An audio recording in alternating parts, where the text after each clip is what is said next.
What is up, guys, and welcome into another episode of the Ain't It Funky podcast. My guest today is AJ Rousell. AJ is a drummer, educator, clinician, author, composer, and drum camp founder, a very inspiring figure in the industry. AJ has written and published 2 drum books, The Field Manual for the Church Drummer and Drummer's Odyssey. He is the founder of the Drummer's Odyssey Drum Camp, where he brings in worldwide renowned educators from around the globe.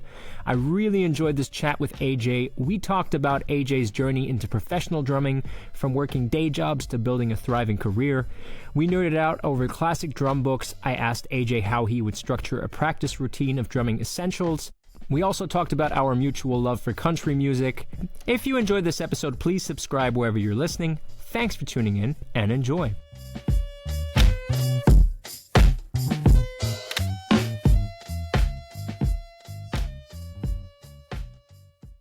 All right, AJ Rousell, welcome into the podcast. Thank you. Thanks for having me. How are you doing? Dude, I'm doing great. I'm pretty crushed physically because I went for a 17-kilometer run this morning. Oh, as you do, casually. Yeah, that was kind of, I set a new record for myself because I'm training for a half marathon. So that's fair. Yeah. Nice, man. I respect anyone who can run anything remotely long distance. I think it's super impressive. I used to love running just kind of casually, doing a 5K or whatever, but now is actually the first time in my life where I'm kind of running further distances and also committed myself mentally to actually doing a half marathon, to have something to, to push myself and interesting. How do you keep the tangent straight away. How do you keep the motivation up to do that? Because I got into running a bit before I got married, and actually started to really enjoy it, and then it just sort of dipped off, and now it's like trying to get the motor running again is like really tough. How do you handle that? I think my thing is, I love how now we're talking about me as well. You're actually the guest on my podcast, and I should be asking you questions, But it's a very interesting question. And I got to say, I think I realized recently that this is going to sound really deep and cliche, but what I consume in everyday life is very important. So I recently listened to David Goggins' audiobook of Can't Hurt Me, of his book. Okay. Amazing. I highly recommend. Like, obviously it has nothing to do with drums or music, but I'm assuming David Goggins. The name rings a bell. I can't picture him. So David Goggins is a retired Navy SEAL. Oh yes. I can picture his book now. Yeah, it's him on the cover, isn't it? In his getup. Yeah.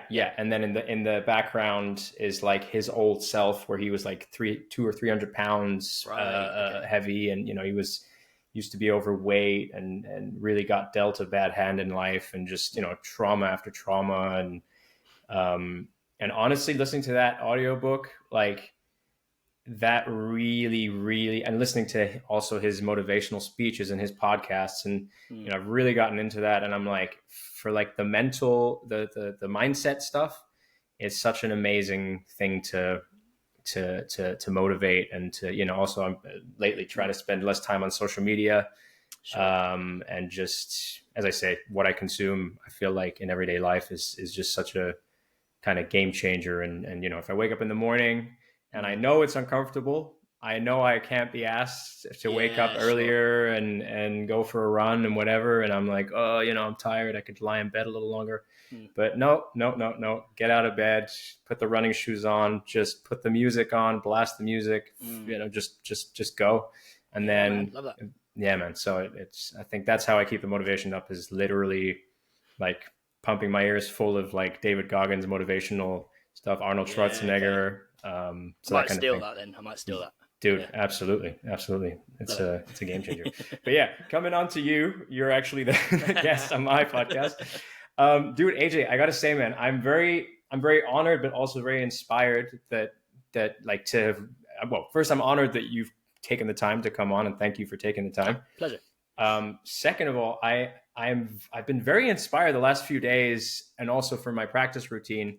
I found it very inspiring, like digging into your background and everything that you've done. I'm surprised I haven't reached out to you before myself to get you on.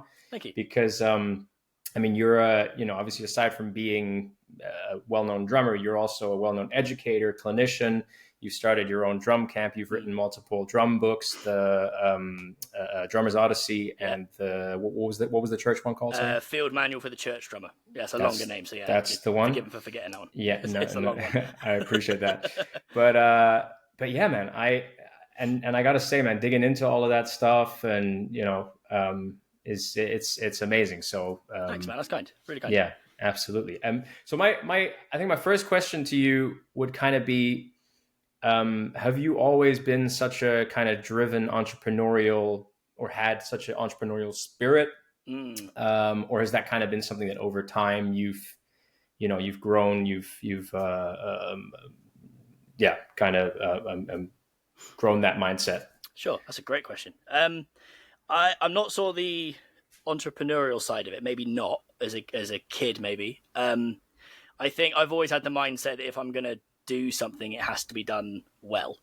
And I think there's like a personality test called the Enneagram. I don't know if you've heard of it, but it's really interesting because it kind of just tells you how you're kind of wired to maybe handle things like conflict or like career and stuff.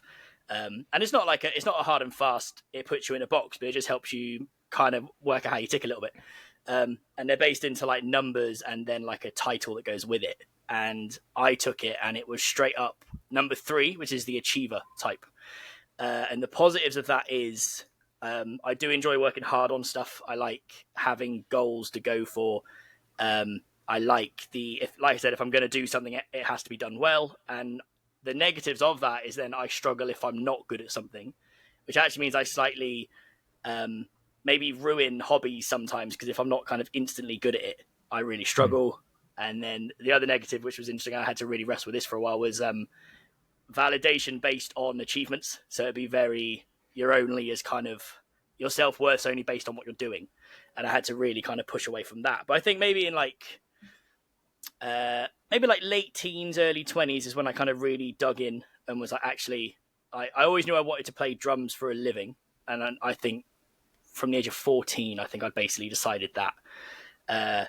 And then realized it's no different to being self-employed in any other sphere, which is if you need to make money from it and live off it, you need multiple things going on.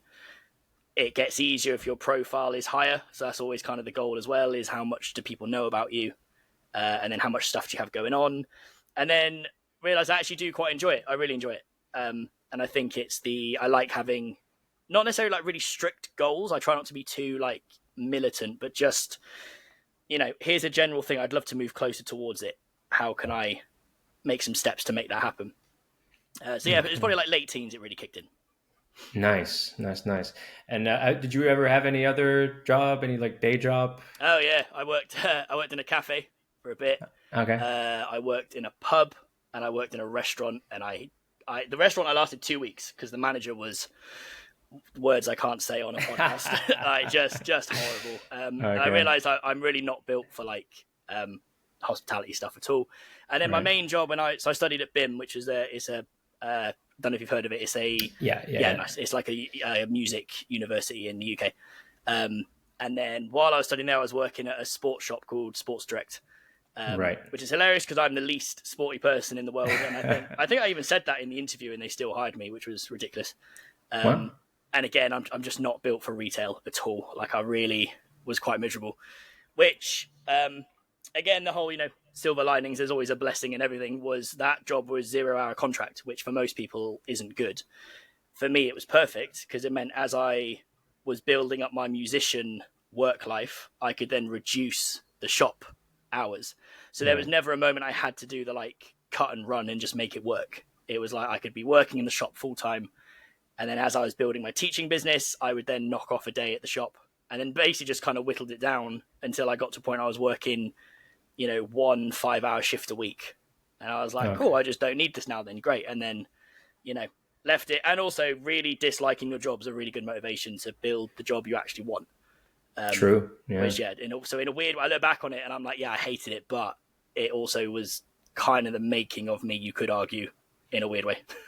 Yeah, absolutely. And so talk to me about, you already mentioned that obviously on the side you were building your teaching business. Talk to me about coming out of BIM and how you, because obviously with the multiple things that you've lined up over the years for yourself.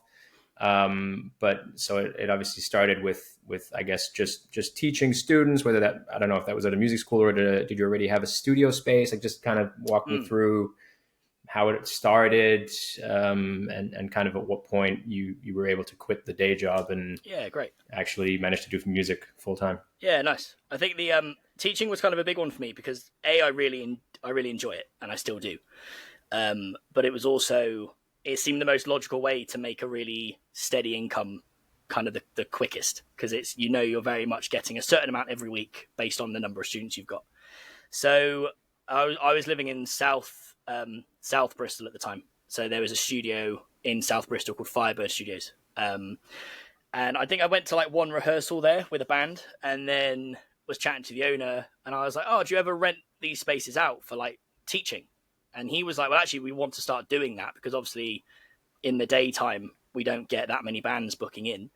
So I was like, cool, I'll just use this as my base then. And I'll kind of you pay per hour, and then just did the advertising stuff. And that's tricky and a bit soul destroying in some ways.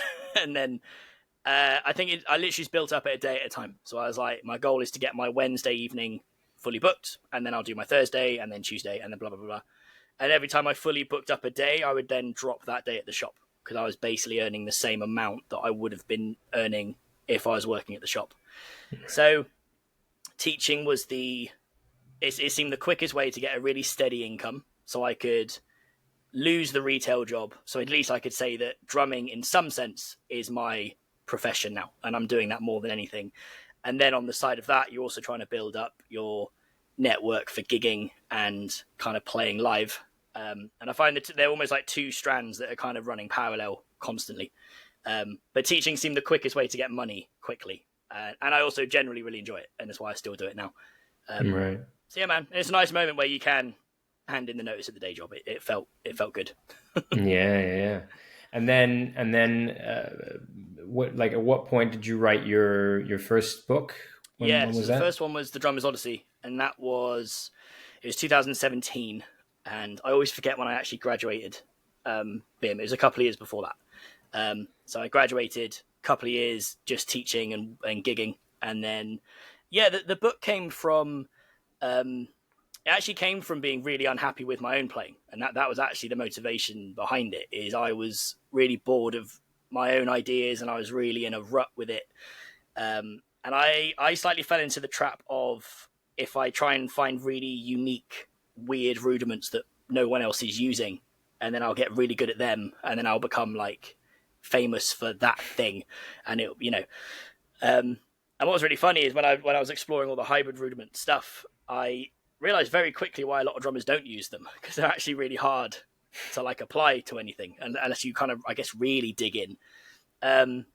So I went on a bit of a different journey of like, well, actually, what if I went back to my basics again, but really dug in, rather than like, learning a simple sticking, let's say like a paradiddle, learning that and going, cool, I can play it quite fast. Now I'll move on. It's like, well, actually, where's all the creative ideas in it? How much have I actually really picked it apart and kind of, dug into it a lot. So the 6-stroke roll was the sticking that kind of started it. Is I was like, it's a sticking that I can do, but it never appears in my playing. It never pops up in any ideas I'm doing. So that shows that I know it, but I don't like know it. So it started with the idea of, well, how could I make it more interesting? How could I take it to a pad and spend, so I think I gave myself, I think it was like 6 months or something, where I said, I'm not going to practice anything else but the 6-stroke roll in some capacity for 6 months. And if I get a bit itchy and want to move on to a different idea, I just won't. And it'll always come back to the 6-stroke roll. And if I'm getting bored, the idea is, well, how do I make it less boring rather than switching idea? So then the Drummer's Odyssey system basically came from that, which was, if I take the 6-stroke roll and basically change it into kind of 3 variations, so I just moved where the accents were. So I've got 3 variations of the 6-stroke roll, and I've got 4 beats in a bar. So if I move which variation is on which beat, you end up with a phrase quite quickly. Did the maths on it, and it's something like, if you have 3 variations, you end up with something like 96 phrases you could use. And if you have 4 variations, it was about 260. So straight away I was like, man, I learn these ideas and I move on right away. And yet there's so much gold in them. So the book basically is going through loads of different stickings and ideas and applying that system to each one. So basically every page has minimum 96 exercises in it. And they're not all written down deliberately. It's very like, it helps you kind of mentally process it as well. So it's a fun book, and it's also a bit sadistic because you can't really finish it. Even when you get to the end, it's like, I think right at the end I put, if you've managed to come to the end and practice all of it, here's loads of foot ostinatos, go back to the start and go again with all these foot things under it. So you can't really finish it, which is quite fun. So it basically lives in my backpack. And it's just there if I get a bit in a rut with my drumming again, and I can just like open a page and go, cool, like flams. I don't use them as often as I should. Right. Let's dig in. And yeah, it's good fun, man. Really good fun. Sick. And so, wait, so by variations, I assume you mean like kind of displacing it or starting it on a different beat of the 6-stroke roll? So the 6-stroke roll was, so like variation 1 it would technically be a paradiddle diddle with the accents at the start. Right. And then the 6-stroke roll version, so the accents on either end. And then I guess it's kind of still a 6-stroke roll, but the accents would be right at the end. So you basically change where the accents are. So the 2 accents at the start, 2 accents bookending, and then 2 accents at the end. Okay. And then the idea is, so I would label them A, B, and C. And then I'd take my kind of bar of 4/4 and go, cool, my phrase will be like variation A, variation A, variation B, variation C. That's my phrase. And again, being really deliberate in actually you come up with the phrase, and that's just the starting point. And then it's how can I move it around? How can I get used to the kind of accents in it and all the kind of phrasing ideas that are within it? So yeah, man, it's a really fun one because it's a lot of work on one page. And I think that's what I was always looking for my kind of practice style was a simple idea that I can just run with for ages and constantly be unlocking little things and really kind of digging in, which it's good fun. I like it. Nice dude. That's such a cool concept for a book, honestly, man. It's Thanks, man. and it's awesome that you came up with the idea, but then not only did you kind of get the idea and be like, oh, this would be cool, but you then actually applied it to a book, put it out, and I'm assuming the response has probably been really good. Yeah, it was really good, which was really it was really humbling actually in a way, because it's quite scary putting something out with your name on it. And at the time I wasn't really doing any kind of like session stuff or writing music or anything. So I felt like that at the time, that was my contribution to the drum community, I guess. And it was like, here's just my thing with my name on it, and I'm hoping it helps. But like Rhythm Magazine, they reviewed it, which was really, really nice of them. So that they gave it like a 4 out of 5. And it's had copies sold in America and stuff, which is really exciting. Wow. And I think it was someone posted a picture on Instagram of saying like they were going on holiday and they took 3 books with them, and it was like Stick Control, Benny Greb's book, and then my one. Wow. And I think that was the moment I was like, that's so humbling to be like, you put something out and you hope it helps, and someone's, taking it on holiday with them with 2 other books that are just, so iconic. It's even having mine even in the same picture was ridiculous. So amazing. Very cool. Dude, Stick Control is my personal favorite. It has such a special place in my heart. I feel like that book, if I had to name one book that where I literally could say it changed my life, it would be Stick Control. Because that was, I remember a drum teacher of mine giving me that book many years ago. And when I actually started, or no, well, not even the book. No, he gave me page 5, right? The legendary first page. Iconic page 5. Dude. And then I started doing that on a pad every day for 20, 25 minutes or whatever. And just pushed myself to do it every day consistently. And within a couple of months, I remember like people even started complimenting my technique at gigs and stuff. Like drummers came up to me and were like, man, you have such a like smooth technique. I'm like, great. That's literally because I actually committed to doing Stick Control. And this actually is such a game changer. Like I couldn't believe just those simple 8th note stickings, 24, I think it's 24 stickings I was like, man, this is amazing that you could take something so simple. And this is also another thing that I appreciate about Mike Johnston. He always says, don't discount the simple stuff. Sure. So just taking something as simple as that and just doing stick control and running through those stickings and eighth notes is just at different tempos. It's yeah, man, such a game. Totally. I still do it all the time. There's real power in the simple stuff, and I think looking back, I got that wrong for years. I would say, like, I was constantly going for the really overcomplicated stuff, thinking that's where all the growth was. And actually, the biggest surge in my playing was literally like what you just said, going back to real basic stuff that I'm like, I've just graduated from like music university, and I'm basically semi-pro at this point. Like, I don't need to be, practicing paradiddles as much as I am. And I'm like, actually, my playing increased more when I went back to that stuff and really dug in, like, every day. So yeah, man, I really rate it, going back to the basics and not overcomplicating stuff. It's good. 100%. It's also, it reminds me of, I'm assuming you know Rich Redmond? Yeah, I know Rich. I got his, actually, I listened to that podcast you did with him, and I've got his book. Yes. And we chatted briefly online. I think he's great. He's dude. Man. And he's one of those guys, like his Drumeo thing was like the money beats of drumming. And it's just those like straightforward. It's not all this like, applying the Radamacue flamadiddle or whatever to the drum set. It's like the straight up going to the fundamentals, the basics. Or I saw a really cool Instagram clip of his recently where he was talking about like the foot ostinatos, and just basic foot ostinatos, going through them and like doing the basic stuff on the hands, like keeping the fundamentals so locked in, because he's such an amazing drummer. Yeah. He's such a powerhouse, such a monster, such a precision. But then it's like, if you actually watch what he's playing, and I know from obviously talking to him that he's studied all the syncopation and the, maybe the more complex stuff, if you will. But when it actually comes to him playing with like Jason Aldean or, all the other people that he's played with, he's always just laying down like straight groove, basic fills, but with such a like energy. And I love watching him play, because he's just got such a passion and yeah, man. I remember I got really good. I've always kind of been aware of him. And like, I love the country music stuff. So I was aware of obviously Jason as well.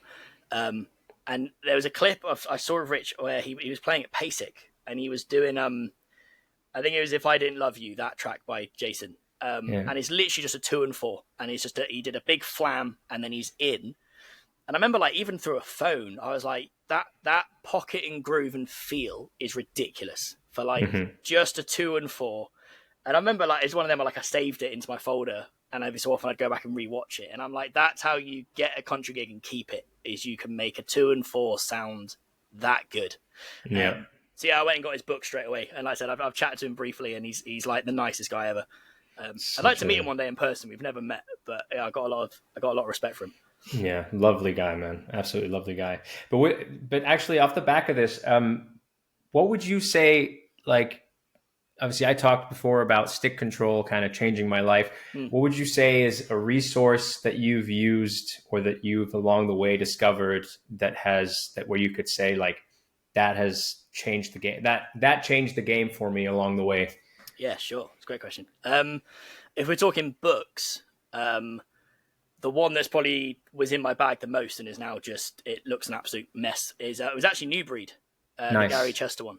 Amazing. Not even just for the like the independent stuff's obviously what it's used for mainly, and that's great. It was more having the like first couple of pages of just rhythmic bars to work through.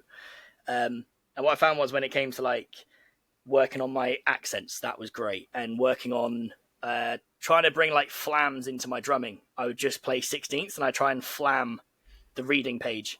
Yeah. And then even at one point I was trying to work out with like fusion drumming where they're so good at soloing over hits and stuff. I was like, I'm not that great at it. And I think I had to do it once on a gig and I kind of got through it, but I was like, that's a massive hole in my drumming, the ability to play lots of ideas and pull out stabs. So there's like straight to New Breed, open the reading page, and it was, can I kind of play like almost like paradiddle diddles, that kind of thing, but like crash on the accents on the reading page. So I found it was, I love New Breed for the independent side of it, but it's all the extra mileage you can get from the reading pages that I thought it was great. Really enjoyed it. 100%. So book-wise, that's that. And then obviously, I kind of grew up in the internet age. So like we chatted before about Mike Johnston's website. I was on that for quite a while, which I really enjoyed. And then YouTube's obviously a massive one. And like the Drumeo stuff and just clinics you see online. I have to slightly monitor how much I spend on it. So I have a bit of a bad habit of seeing one idea and thinking it's really cool and practicing it for a bit, and then I see another fun idea and I jump to that. And I find YouTube doesn't help with that, where I'm like, oh, I've come to kind of dig into one part of my drumming, but I've now got 18 different things I want to work on. So sometimes I'll use YouTube to be like, I'm in a bit of a rut and the motivation's not there. Let's go and watch a video of one of my favorite drummers and go, oh, cool, that's how good you can be. What holes are in my drumming? Then let's fix it. That's really cool. And still, like in-person stuff, I'm still a massive fan of. And I know with clinics and stuff, it's harder to maybe get people to them now, I think, because of YouTube and stuff. But still just being in a room with a drummer who's so much better than me and just go in. It's a nice kick up the bum to go and practice, and then also to kind of work on what they've taught as well. So, the in-person stuff I'm still a big fan of. Absolutely, yeah. I gotta say, like I don't think I've ever been so inspired to go home and practice and put together a practice routine than when I went to the UK drum show and saw all these like insane drummers in every room, and it's just, and also just soaking up that atmosphere. There's just nothing like it. Yeah. It's incredible. Are you going this year, or are you not? It's on the 19th of October, right? Yeah. Because that's when my half marathon is. Oh, fair. Yeah. So sadly, no. But yeah, I was there last year, but it was. Yeah. I hope to go the year after, because honestly, like the atmosphere is just incredible. Just walking around, and you're consistently walking past drummers that you've revered for years and years. And then, just to be able to go up to like Benny Greb or Annika Niles or Kristen Neddens or Mike Johnston or even Greg Bissonette was there. Like you've got legends, drum heroes, you got like literal like rock stars that are just walking around the place. Yeah.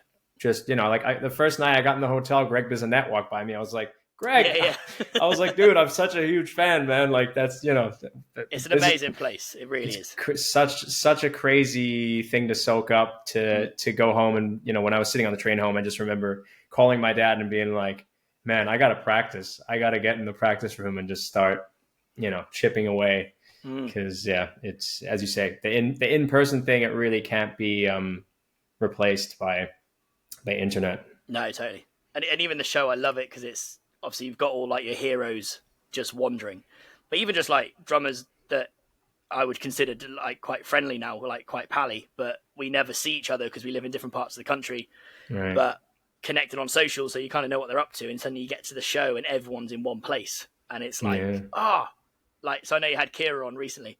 Yeah. And it was like, I don't really ever get to see Kira apart from the UK drum show. And then we have a really nice catch up. And it's almost like you forget that you don't see each other that often. So I think that the show is amazing because it gets all your favorite drummers in one place. It gets all your drumming friends in one place. And the hangs are just ridiculously good. And then there's just drums to look at for the whole weekend. So it's pretty special. For sure, man. For sure. Hang on. I'm just going to tap into my notes here because I've got so many things written down that I want to talk about and ask you. What's a weakness on drums that you would like to work on? What's something that maybe, I don't know, for a while you thought this is something I'm not good at, that in the future you want to get better at? It's a great question. And it's, where do we begin? Where do we start? Oh man, there's loads. It's things like the consistency of or like clarity, I say, is a big one. So if I'm playing particularly like involved stuff, I always think it feels okay and sounds quite good. And then I listen to it back and I'm like, it's like my kick clarity is not as good as I want it to be. I want it to be where if I'm playing like 16ths and I throw 2 kicks in there, it's as good as my hands. And I don't feel like that's where I'm at with it at the moment. I think reading's a big one in a sense of like, I can read and my reading's quite good, but the ability to sight read, almost like so basically I got offered a theatre thing recently, and I ended up not being able to do it because it clashed with other stuff that was in the diary. But when they sent me the PDF, it was the first time I was like, this might actually be very out my depth. And it was a sub thing, so it was like there'd be no rehearsal, it would be a turn up and do it. And it was the first time really in a while that I've gone like, I actually think that would, I'm not sure I could actually handle that, and I don't like that. So that's on my next list of things to do. I got a friend who does loads of theatre stuff, so I think I messaged him and was like, I need a lesson on sight reading, like theatre charts, because it's totally different to like other stuff I've looked at. So that was like a chink in my armor that kind of appeared from like professional work, which I think is always a good thing sometimes, to be like, oh, there's something I need to address. And then I guess like musicality is a big one that it's never quite where I want it to be. So I think at clinics and stuff, I've started deliberately putting in like an open solo deliberately, because I think it's good to push yourself in that sense. And then I watch a lot of them back and I'm like, oh, I can still kind of tell the few ideas that I fall back on. So that ability to kind of musically express a bit more and be comfortable with that, and therefore that just comes down to vocabulary, doesn't it, of just building that up a bit more. Sure, yeah. So yeah, man, it's a great question, but it's a hard question as well, because I feel like there's more stuff you want to improve than what you're happy with. Sure, yeah. I mean, always, yeah. It's a lifelong journey. It's you know, and then as you said before with the YouTube thing, sometimes you think, oh, I want to get better at this, and then you start practicing it, but then there's this other thing that comes along, and you're like, oh, actually, I also want to get better at this, and the next thing you know, you've neglected the other 5 things that you'd written down last week, because this week you were like, oh, actually, I want to be good at all the things at the same time. Sure. And just, you know, and unfortunately, it just doesn't work like that. You know, you have to, and I also like the philosophy of Annika, where she talked about, I think this was on the 80/20 drummer, when she did that podcast, and she was talking about just really making a note of 3 things and then chipping away at just those 3 things consistently for the next 6 months to a year. Yeah, sure. And really, really, you know, rather than trying to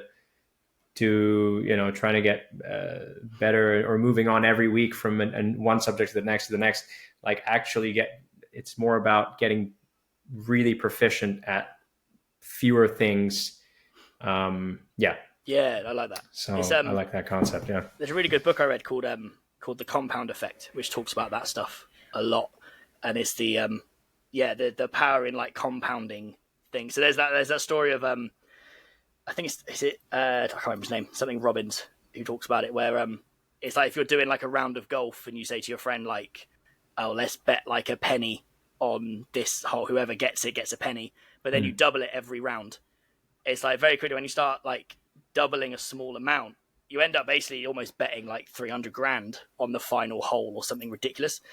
And their thing was the whole book's kind of concept is it's small decisions every day that compound into then big improvements over the kind of macro time. And I think combine that, it's basically what Annika said, which I love, which is take 3 things and just diligently work on them every day in small doses. And actually that's where the real improvement kicks in. And I rate it, man. Yeah. And I think it's because it's hard though, because like I said, as soon as you start picking apart your drumming, there's always multiple things. And it's the nice discipline of going, okay, but these are my 3. Yeah. And that's what I'll think is, it's good advice. Really good advice. 100%, man, 100%. And so if let's say you had to put together, like if someone asked you to put together like a fundamentals of drumming practice routine, what would be the thing? Like what would your template for the practice routine for them be? Yeah, that's really good. I feel like I kind of started doing that a while ago, and I never actually got it to paper or anything. So my thing was, I broke it into like 3 categories where it was, let's make sure I remember it now. It was, was it mechanical, mental, and then applicable. Those are my 3 things. So the mechanical was, I just need to keep my limbs in shape, essentially. And I found actually, I kind of fell off it a little bit, but a few years ago, I made, a bit like you said about stick control, was every day I'm going to get on the pad and do something. And I found just being on a pad every day, even if I wasn't really working on something, but I was just like watching TV and noodling away. It's almost like that connection to your instrument is always still there. So my hands are always kind of in good condition because they're just being worked every day. So one part of my practice was like mechanical. So I say something that it's just a simple exercise that you can kind of just drill over and over and over again. And then the mental side of it was more kind of musical. So it's like like accents for me, practicing accented patterns. That should be in everyone's practice thing of just taking 16th notes and exploring where you can put accents and creating them on the moment, or like deliberately thinking about where they're going to go. So the mental side of my practice is more the kind of musical side of it. It's kind of thinking, it's getting my brain working more than my hands, really.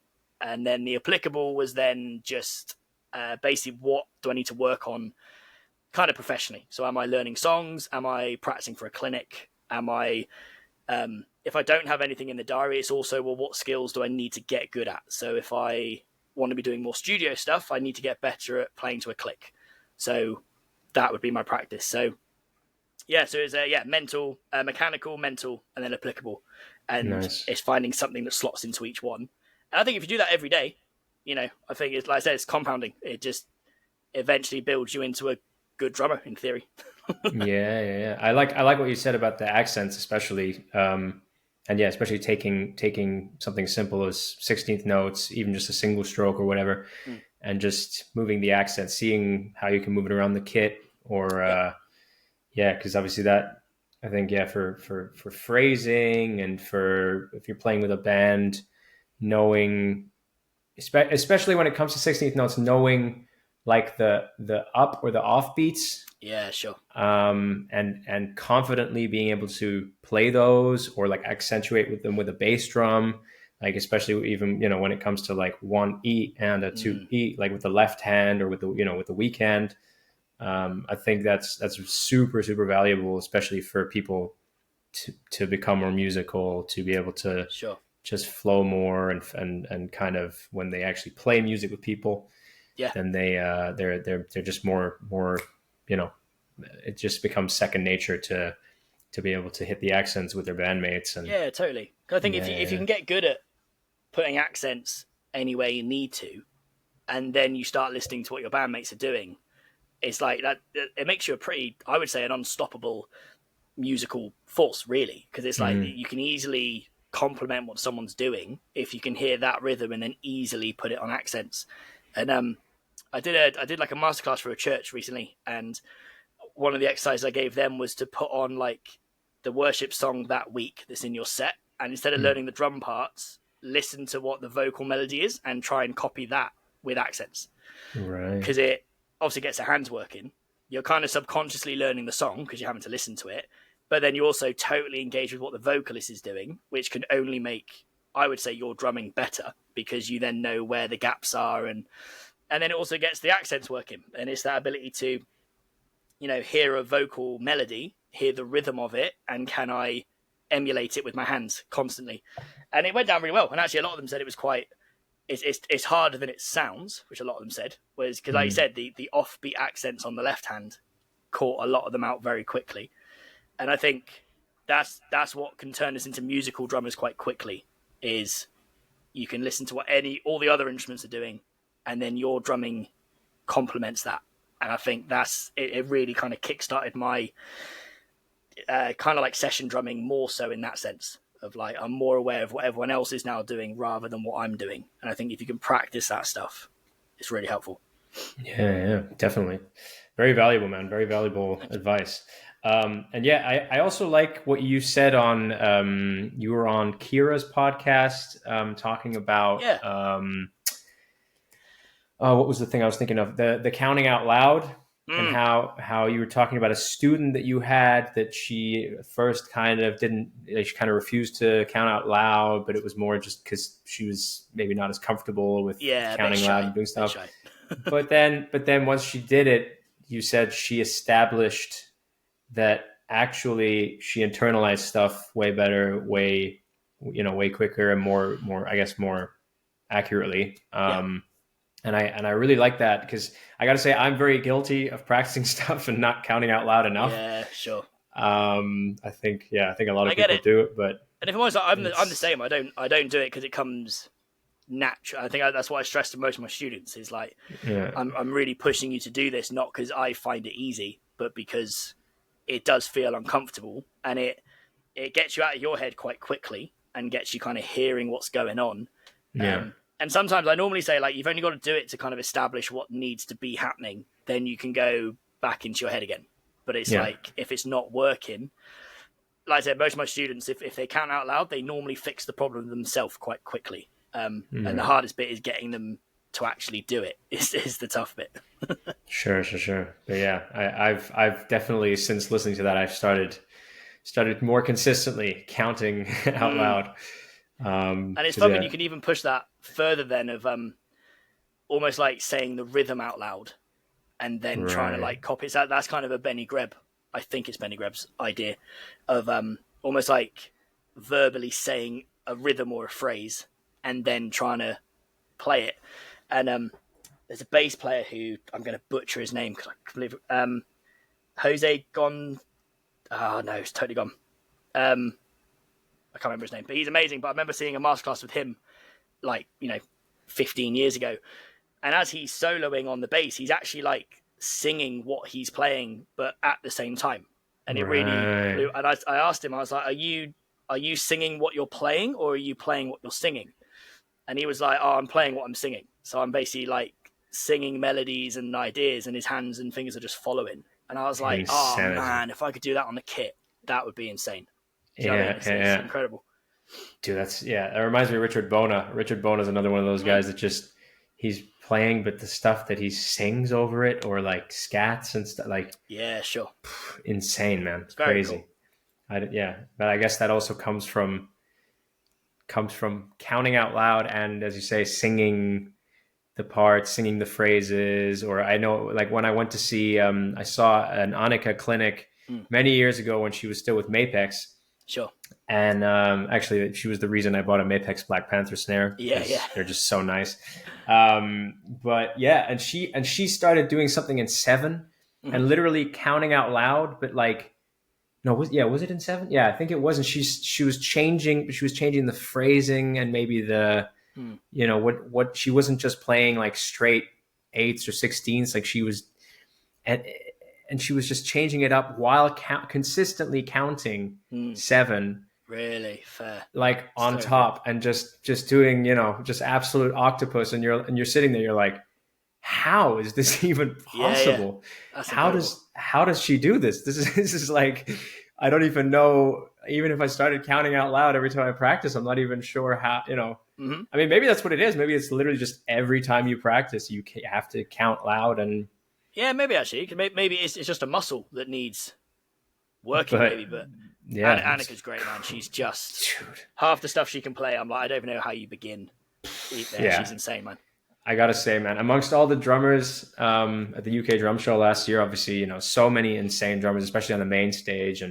But I think when I like seeing Annika play again, I was just like, I don't know, man. Like, there's just something about the stuff that she does, and also just so effortlessly like flowing between odd subdivisions, and it's just, and her tone, man, her tone on the drums and the precision and the groove. It's just like, oh my God, man. Annika she is insane. She is completely out of this world, man. Yeah. And again, it's nice when like she's that good and that amazing, and she's also like the nicest person ever. And I think when it's that combo, I love it. Where it's like, I find it in the drum world a lot where it's like, that phrase of like, don't meet your heroes doesn't seem to apply in the drum world. Really. Yeah. I don't really know anyone who's ever met one of their favorite drummers and gone, I mean, you've heard a few, but by and large, it's always, I've met my favorite drummers and they were just delightful. And I think the UK Drum Show, like I said earlier, you bumped into Greg Bissonette and you were like, I'm a big fan. And he stopped and said hello and he was lovely. And I'm like, it's a cool industry for sure. Dude, I told Greg, I was like, man, when I like, cause obviously his like Drumeo videos and stuff that he did, and like on Rick Beato and whatever. And I was telling him that I was recently watching that, and that, I was like, man, when when I'm your age, I hope that I still have your like exuberant energy. And he was like, oh, come here, brother. And he like gave me a big hug. He was like, man, give me a hug, man. That's, yeah. It's like, yeah, man. And yeah, no, just as you say, drummers are just the best. I love the drummer community. And the more I, meet people such as yourself and from my podcast or going to the drum show last year or, connecting with people through Instagram, I feel like I have a bunch of drum friends that I've never actually met in person, but I know that if I met them in person, we'd get along just so well and so swimmingly, because we're like in touch via Instagram fairly regularly, or we're like hyping each other up in our comment sections on our videos. And it's such a nice, just supportive community, man. It's great. And like I said, like the UK Drum Show, we got like a little group chat, and there's a group of us that go for like a Wagamamas every time. Nice. And some of the guys now, I literally see them once a year at the UK Drum Show, and yet you literally feel like you're super friendly and you're actually really good friends. Because like I said, and the hyping each other up is a big one. So like, when you put something out and you've worked hard on something, and then all your drummer friends share it and they comment and they go, check out what my buddy's doing. And I'm like, it's cool, man. It's a really special community. That's the fact it's nationwide. I think that's what makes it, well, internationally as well. It's what makes it really special. So yeah, man, it's good stuff. Yeah, guitarists don't do that. Yeah, bless them. They do it to themselves. No, but it's a beautiful community, man. It really is. But dude, I just want to touch real quick on something that I picked up on earlier that you said. You said that you're also into country music. Yeah. Tell me all about it, because I'm also a country fiend. Tell me what kind of country are you into? Who are your favorite artists? It's a bit it's almost, as a musician, it almost feels weird to be like, I think of like certain musicians, you're not allowed to like certain stuff, and I feel like country gets put into that totally unfairly, in my opinion. So my like just straight up like pop country stuff I think is great. So like we're seeing Brett Young later this year, and I'm a big fan of Brett Young.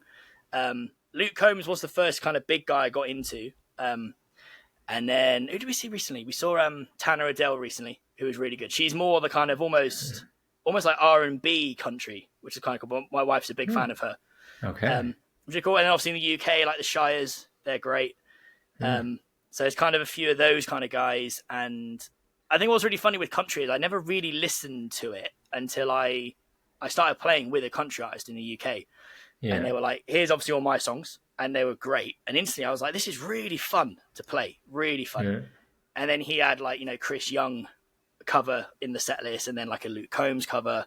And then like a Jason Aldean was in there as well. And suddenly you're kind of exploring all these artists. And I'm like, this is cool, man. This is like, it's really fun to listen to, but it's also really fun to play. Yeah. And then you start, noticing, there's country festivals all over the UK. And there's a really good, like underground's too strong, but like a grassroots country scene in the UK, and all the artists kind of know each other, and they're all kind of coming up at the same time, which is really exciting. So you're seeing so like Laura Evans, she does a lot of the country stuff, and like Kezia Gill and Jill, I think it is. So like Danny McMahon was the country artist. I did a tour with him. It was a bit of a last minute one where his drummer had to pull out, sadly. So I think I took half of the tour and another drummer took the other half. Okay. Nice. And just getting into that scene, and I was like, this is a really cool genre that I feel like gets a bit of a bad press in the kind of musician circle. And I was like, so I stand by it now fully and be like, dude, I got a couple of country gigs. I play with a girl called Amy Moore who's doing really well. And like her stuff's just really fun. It's big and groovy, and you can throw in the odd inappropriate thing here and there if she lets you. Because she was a drummer before, like going into the solo artist stuff. Nice. So occasionally she is like, if you want to throw some heat at the end of this song, let's do it. And I'm like, cool, nice. Dude, there's some real beasts in the also in the for the country drummers. I mean, obviously we mentioned Rich Redmond, but there's like Cody Ash. He's just a freaking animal. There's Devin Attard. Oh, who does he play for? He plays for. Oh, he recently joined quite a well-known band recently, but he's like also big on like Instagram. He's Yeah, okay. His chops are freaking crazy. Yeah, man. Obviously Harry Myrie. Okay. Is that how you say it? The guy who plays for Hardy. Oh, yeah, sure. Yeah. I've seen it written down, but I've never said his name out loud, so I would have no idea. Yeah. Or like, Sean Fuller, of course. I remember seeing man. Guys, we saw Luke Combs last year, and I know Jake Summers. Yeah, and he was one of them. But I've seen him online, and I was like, oh yeah, like he's cool, he's really good. Yeah. And then seeing him live, I was like, oh, that's why you've got this gig. I was like, he's just like rock solid, everything from like tone to like, and this is something else I love about country music and particularly country drummers is it's their musical decision making that I love. Where they'll play a fill, and I'm like, that wasn't complicated at all, and yet it was the perfect thing to play, and like that ability to just glue everything together. There's another band from the States I found recently called, and I think I don't know how new they are, but they're the Priory State, I think they were called. Okay. Started following them, and I even messaged them, was like, when are you coming to the UK? And they're like, we're not at that level yet, but I think in the States they're doing really well. Yeah. And again, just like super catchy songs, but the drumming in the background, I'm like, yeah, everything you're doing is perfect. Everything. And it's all these beautiful decisions you're making that are there to, help the song not big yourself up as a drummer. And I was like, I feel like as a drummer myself, it suits my temperament nicely, which is how do you make the whole thing sound good. So yeah, it's cool, man. It's if I could definitely land some more country gigs, I'd be well happy. Dude, I would love to land. Cause my dream is to go to Nashville someday. Yeah, to live in Nashville, because I've been there a few times, but like I could just imagine how infectious it is to live there, and obviously competitive. But yeah, sure. It's such an electric place, man. When you go there as a musician and you walk around, and it's just like everywhere you meet these insane musicians. Yeah. But everybody's like super nice, super open, people are just willing to connect, and it seems a cool place. I've got a friend he's just come back from there. He spent 2 weeks out there. Nice. Yeah. And he said the same thing. He was like, every bar, there's some incredible music happening. And it's like, insane. And he said what blew his mind was that was just the standard. Every bar, the standard was up here. Mm-hmm. And he's like, go to then like an arena country gig with like big bands, and you're like, it's just, it's stunning, man. That was another one, because like I said, my wife loves country music, and we went to see Carrie Underwood, which amazing. I forgot about her. But again, that was a real. I think I was only really just getting into country at the time, so that was probably my first big, like, arena country gig. Nice. And just everything about it, and watching all the musicians individually, and going like, man, this is such a well-oiled machine that's just glued together. It's the tightest thing ever. Yeah, it's sick, man. It's so good. Yeah. Are you into Lainey Wilson? Yeah. Dude, I'm like obsessed with Lainey Wilson. I freaking since I've discovered her, I'm just I have to see Lainey Wilson someday. Yeah, she doesn't come to the UK that often, I don't think. She she did country to country, I think, a couple of years ago. And she was in Berlin for her whirlwind tour, because I live in Berlin in Germany, and so she was here in April, but I hadn't discovered her yet. I think I only discovered her maybe May or something. Sure. So it was like just after she'd been here, and I'm like, no way, I can't believe I missed her by like a month or two. Like that's painful. Yeah. But I love this. I got a friend who does another drumming podcast called Drum and Drummer, and they're really good. And I was chatting to him.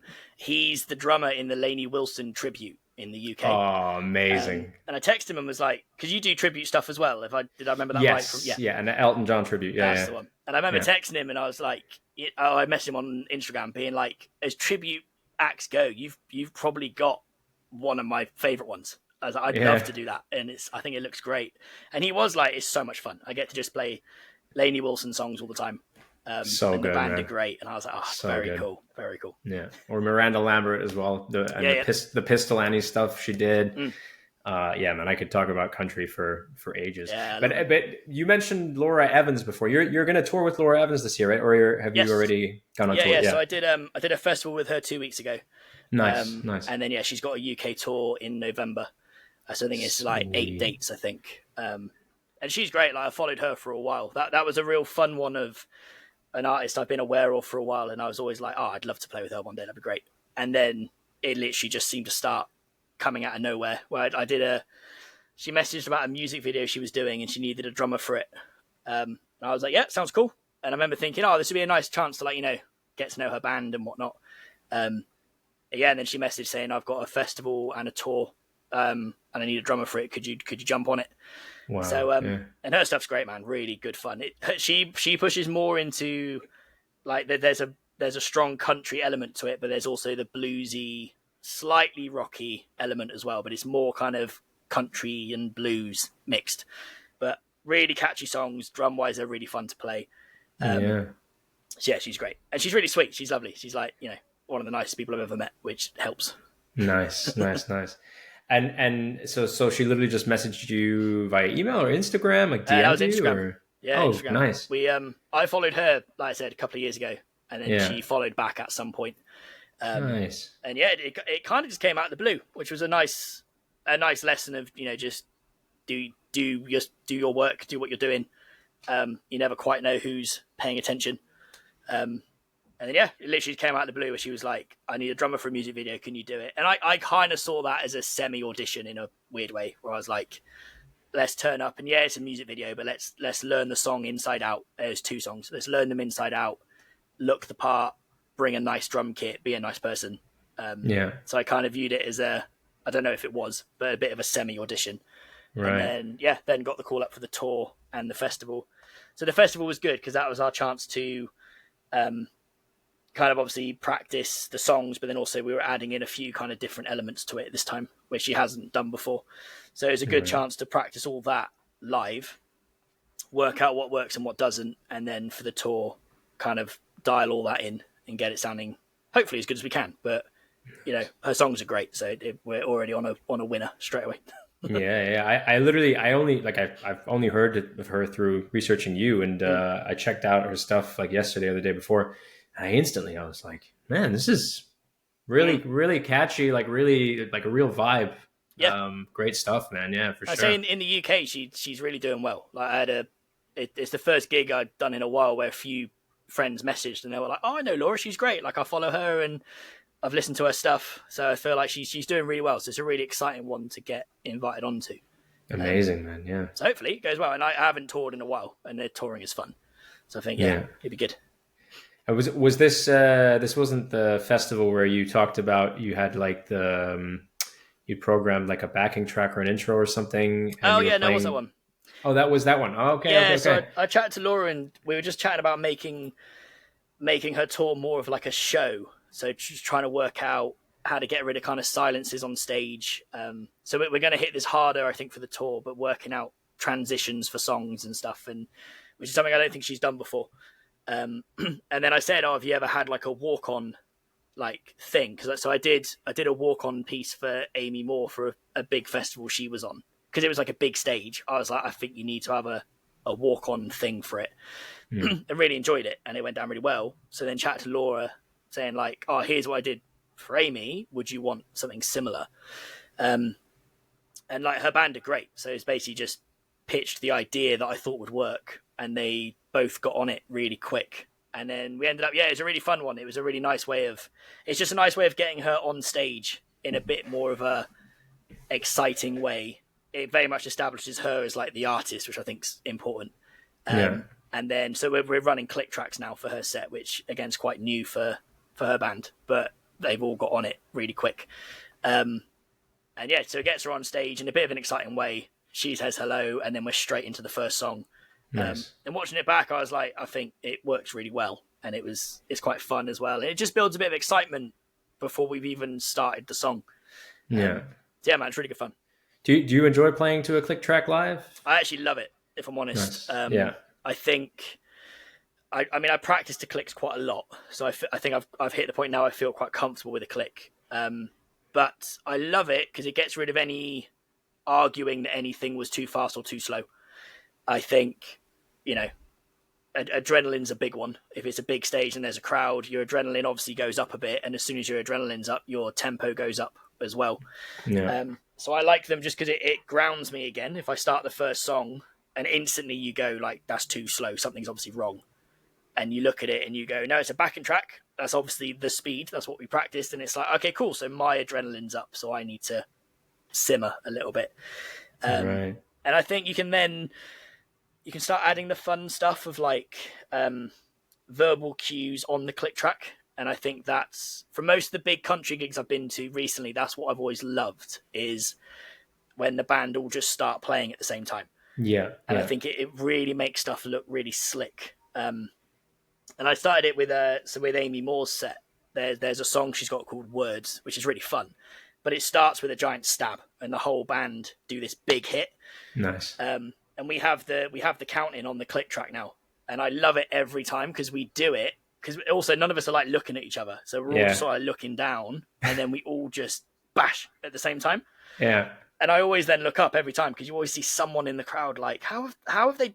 That makes no sense, and I love it every time.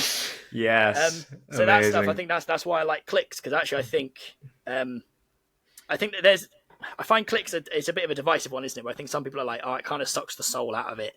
Yeah. I don't think it does, and I think it actually opens up more doors for making a show really professional. And you can run it literally to time, so we can go like, this song will be 3 minutes 20 seconds, like it just will, because we're playing it to a click, so we're guaranteed to have it the right speed. And so I think you can then write a set list. There's nothing worse than finishing a set and you look down and you've still got 10 minutes left because you played all the songs too fast. I'm a big fan of them. I think they're great, dude. I totally agree. It's and there's nothing more awesome than just knowing that genuinely, consistently, everybody is like so locked in. When you just got the click going, and you're just so tight on that click, and you're just playing, you're grooving, and then you play a fill, and it, like, you're not speeding up, you're not slowing down, because as you say, the nerves, the adrenaline, and there's just something about that feeling of just being like just on the grid consistently. And the thing of, because I was this a few weeks ago, I had Eric Pritchard, Megan Maroney's drummer. Oh, sure. Yeah. Also a beast of a player. And he was talking about them playing obviously with a click, and that he's so stoked about the fact that he doesn't have to sit at the back going da with the sticks, because he's like, I mean, I don't know, like, it depends. Like, if you're Tommy Lee or whatever, I guess it looks cool. Like 1, 2, 3, I don't know if you do it with the passion, with the energy, but I get what he's saying about it. Like, also maybe there's like you can tell there's a little gap that's a little too long in between a song, because maybe the drummer's going, okay, wait, the tempo, totally, trying to feel the tempo, or the singer's gonna signal it to the band, but then the singer turns around and is like, okay, wait, and then it's like there's no more awkwardness of having to go tick tick tick, or count to everybody 1, 2, 3, like, it's just, as you say, it's so badass for you guys to just have the cue, come in, boom, just not even have to look at each other. And have that moment of, as you say, people being like, wow, that was epic. Like, that was so tight. That was so like, and people thinking to themselves, how the hell did they do that? Because there's a track with, so I play with a duo called Firewood Island quite a lot, and they run everything to clicks and cues. And one of their songs, it starts with a big cymbal swell and then goes into like a hit, and obviously like a big, everyone hits the one. And it's literally the same thing, where it's like, to be able to start a song not with a big click of the sticks, but like a big cymbal swell, and then everyone just hits beat one together. I was like, every time it's you can tell people are really excited watching it, because they're instantly like I had one guy who he came up to me afterwards, and he was just like, I was looking at your foot or your mouth, and he's like, you've got to be counting them in somehow, and I can't tell how you're doing it. And I was like, it's I think I said to him, I was like, it's just hours of practicing together. Like, we're just telepathically so in tune now. Don't have to look at them. Something you're born with. You can't teach it, unfortunately. Like, he doesn't need to know there's a really obnoxious 1, 2, 3 on the backing track. Amazing, man. Amazing. Incredible. Man. So, dude, we're coming to the end of the podcast. AJ, it's been a privilege and a pleasure to chat to you, and this has been really fun. Is there anything you want to plug, anything you want to shout out, anything you got coming up, or your books or whatever? So obviously there's the tour with Laura. So if anyone's in the UK and likes country stuff, that'd be really fun. I do. You mentioned earlier I got my drum camp that's coming up in October, so that's the Drummers Odyssey camp. And the idea behind that is it's a different lineup every year, and it's always 2 UK tutors and 1 international tutor. So this year, Isaac Jambar's coming over from the States. Amazing. He's already one of my favorite people in the world. He's just delightful. And then Ian Matthews, who plays for Kasabian, he's teaching this year. And this one's quite exciting. So Russ Piner, he basically is like one of the top drummers in like the military circuit. So he plays for the His Majesty's Royal Marine Band. He plays for that. So any of the kind of royal events where they have like the marching drummers, he's basically one of the lead drummers in that. So his hand technique's ridiculous, rudiment knowledge is insane. So those are the 3 tutors this year. So it's the weekend after the UK drum show, so they're quite close together. So pros and cons on that, but so yeah, that'd be good fun. I think that's basically it. And then a couple of clinics maybe going in the diary. I'm kind of talking to a few people, but nothing's kind of set in stone yet. So I guess a shout out to my socials might be helpful just to keep it up to date. So it's AJ Rousell Drums, all one word. Rousell is Rousell, which is a weird way of spelling it. And then but mate, it's been really fun. I've really enjoyed this. I love a good drummer chat, and generally, I was going to say this earlier. Like I've caught a lot of your episodes, and you've got some really good names on it. So even myself being able to play a small part in it is generally really humbling. So thank you so much, man. I really appreciate that, man. I'm humbled that you listen to the podcast and that you enjoy it, and for you to come on. And ironically, you kind of asked me to be on the podcast. Yeah, I always message you just going, if you run out of guests, if you're scraping the barrel. Yeah, but after researching you, I'm like, how have I not had this guy on my radar? How is this just, it's like, wait a minute, like, because you do so much and you're so like established in the industry and you do so many great things for the industry that it's like it baffles me that I guess there's so many drummers in the world. Sometimes there's people you haven't heard of, or maybe there's people I think I probably follow so many people that people mention a name and then I'm like, I'm not sure if I've heard of them. What's the name on Instagram? And then I go on Instagram and I've actually followed them and I'm like, oh yeah, I actually follow this person, but I just didn't realize that's who that was, or do you know what I mean? And then, sure. But that's really kind. Thank you. That's really kind. No, absolutely. So yeah, AJ, thank you so much for taking the time. It's been a pleasure. And yeah, great chatting to you, man. Awesome, man. Cool. I'll catch you soon. Cheers, AJ. Give me money.